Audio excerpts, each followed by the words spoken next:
విశ్వాసవరము, తోడై ఉన్నది వాగ్దాన బలము.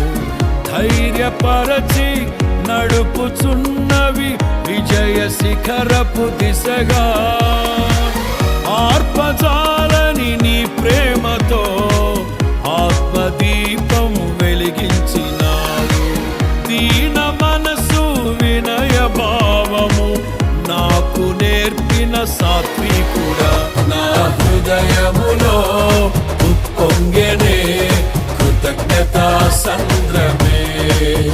నీ సన్నిధిలో స్తుతి పాడనా నా హృదయ విద్వాంసుడా. నా కోరిక నీ ప్రణాళిక పరిమళించాలని, నా ప్రార్థన